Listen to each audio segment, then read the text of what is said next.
भाऊ बहीण आहेत, थोडस नोकझोक व्हायला हवी म्हणून मी ना खास रॅपिड फायर आणलाय. बरं. तर तुम्हाला फक्त मुभा आहे इथे की तुम्ही एकमेकांवर सरळ आरोप करू शकता किंवा जे खरंय ते सांगायचंय. TBH, to be on. ठीक आहे. ओके. आता बघूया कोण कसं आहे.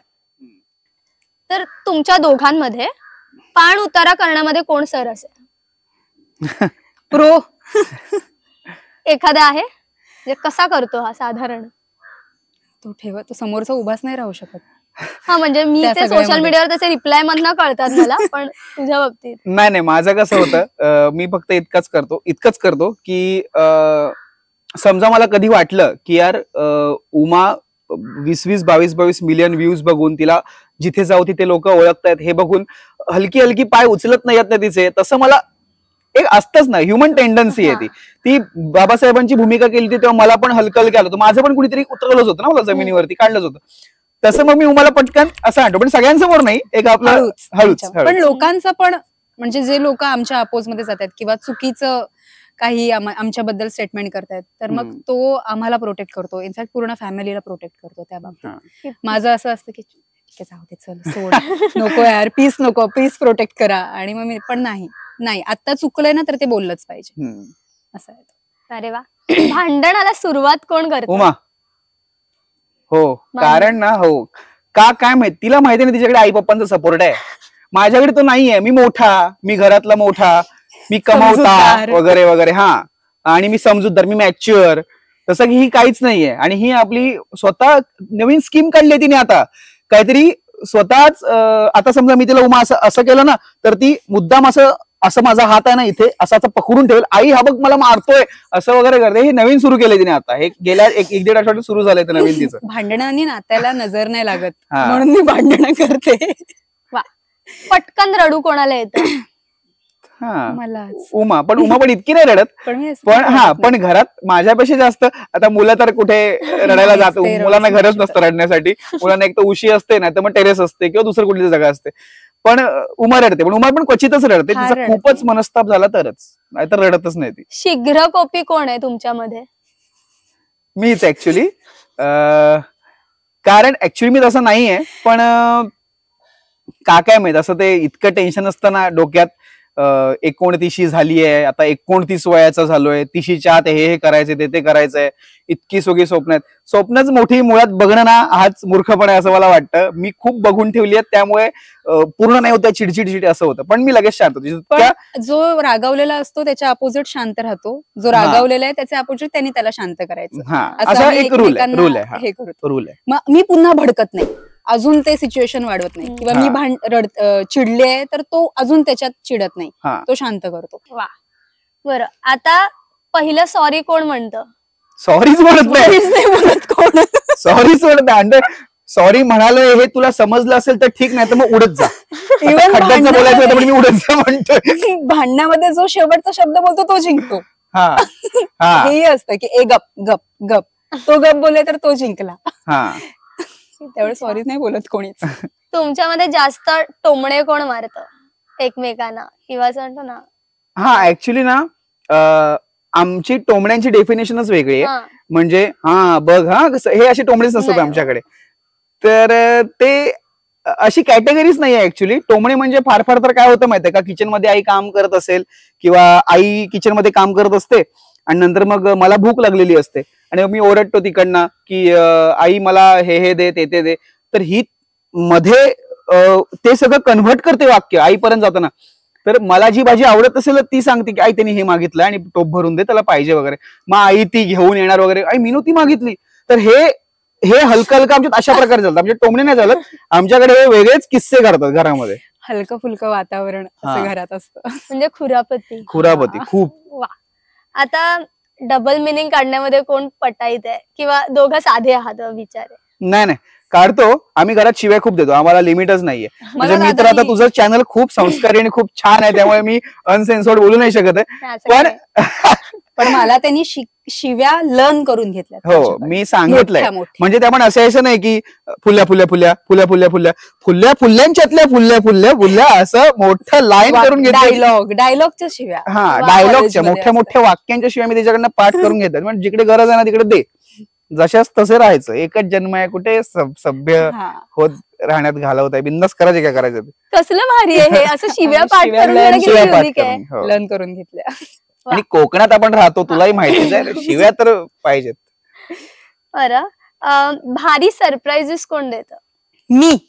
हा, उमा छान देते सगळं. एखादं सरप्राईज जे आठवणीत राहिलंय किंवा तुला अगदीच हृदयाच्या जवळ आहे असं?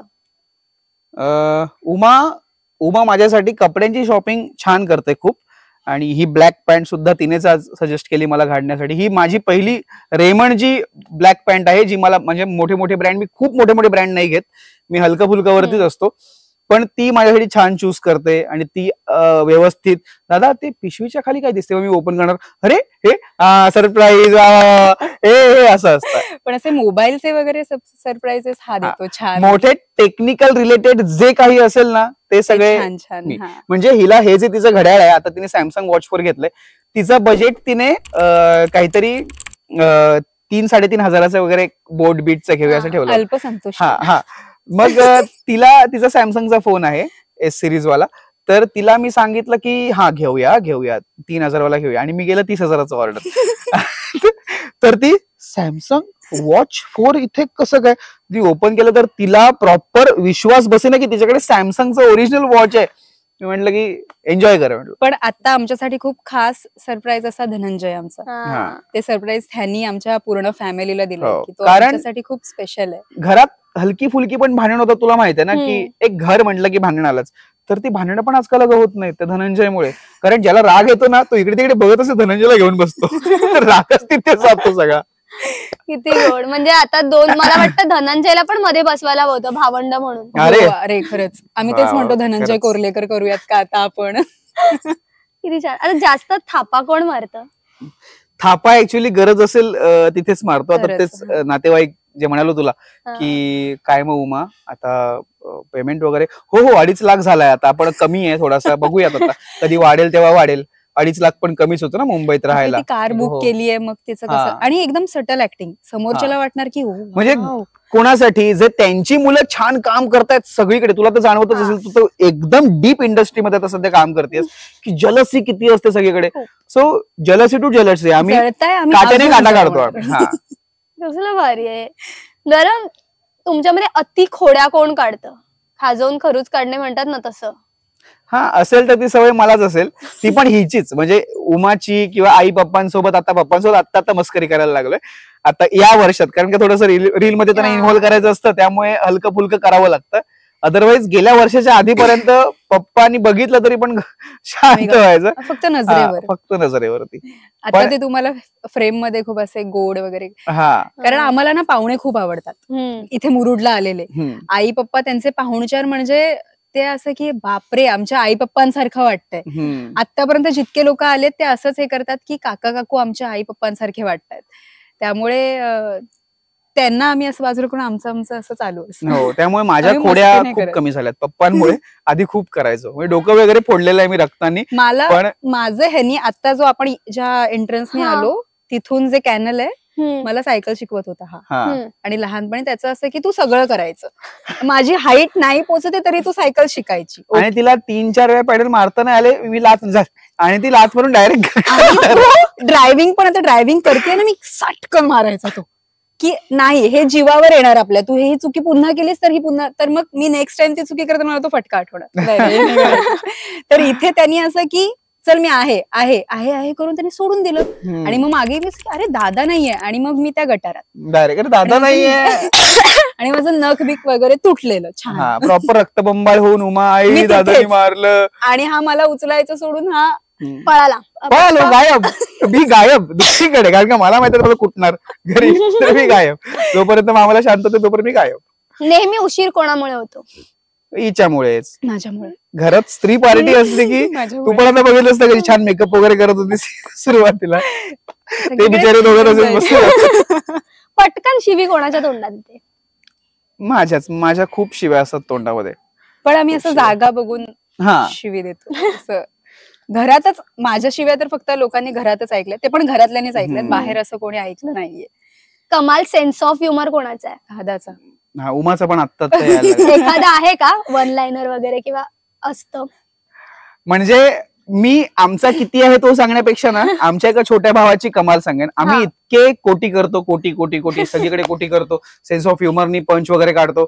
तर तो इतका सरावला होता छोटा भाऊ आमचा. तर तो असाच गाणं बोलत होता, सास गाली देवे देवरजी समजाले वे ससुराल गेंडा हाफ. म्हणजे गेंडा हाफ तो आधी गेंडा फुल आहे ना, ससुराल गेंडा हाफ. म्हटलं की काय आता कालचं आई असं की दिवाळीची क्लिनिंग आपलं असतं, तर मग काय करायचंय, तर मग दादा बोलला की आई बोलली की ज्या गोष्टी युज नाही होत, ज्या गोष्टी आपल्या कामाच्या नाही आहेत त्या आपण बाहेर काढूया.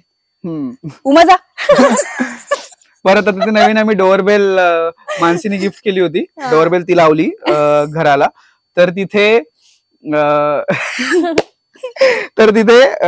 टच करायचं असतं, मग दरवाजाच्या बाहेर कोण आहे ते दिसतं ना आपल्याला.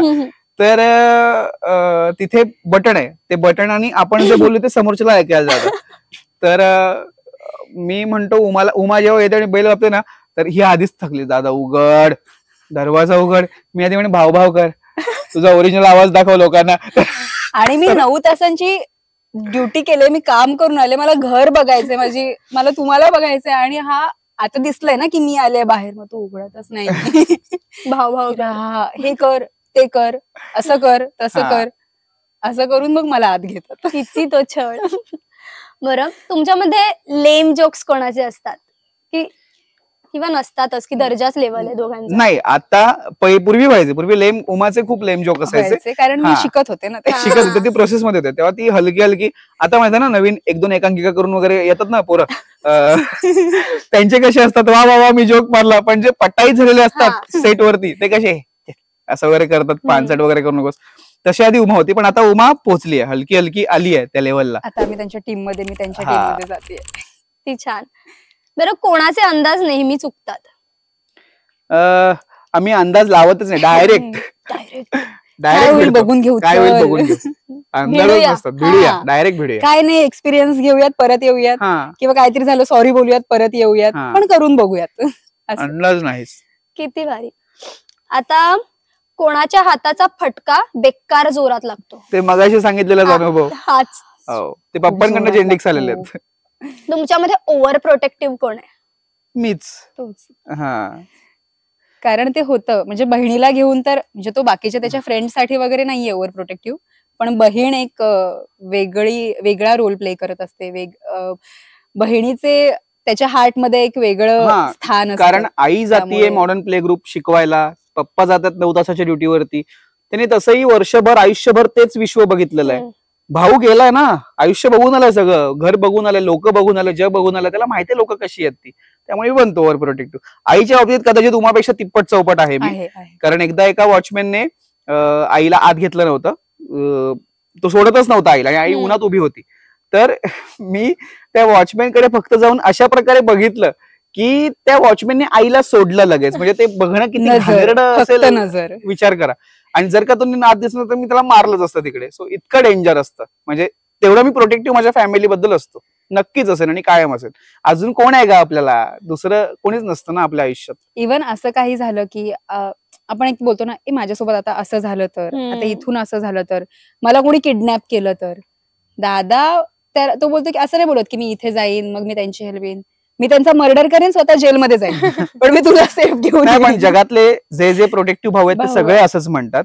इव्हन तुला जरी आज भाऊ असता किंवा तुझं कोणताही नातेवाईक जो तुझ्यावरती अफाट प्रेम करत असेल, तो सुद्धा असंच म्हणेन की तुला जर का कळलं तुझ्या इज्जतीवरती येते, कर मर्डर, काय जागा वगैरे असेल ते विकू, कर, मारू फेऱ्या, पण आधी त्याला ठोक तिकडे, बाकी त्याला सोडायचं नाही. कारण का न्यायालयात तसं काही होतं आजकाल, सगळं तसंच ते जिवंतच राहतात ना. आपण असं जॉबच्या ठिकाणी किंवा आपलं सगळं गोष्टी मॅनेज करताना आपण खूप हेक्टिक होतं की यार बास नाही होते आता, हे खूप, सोडून दे जॉब, मी आहे ना, मी जोपर्यंत तोपर्यंत काही काळजी नाही करायची, सोडून दे जॉब.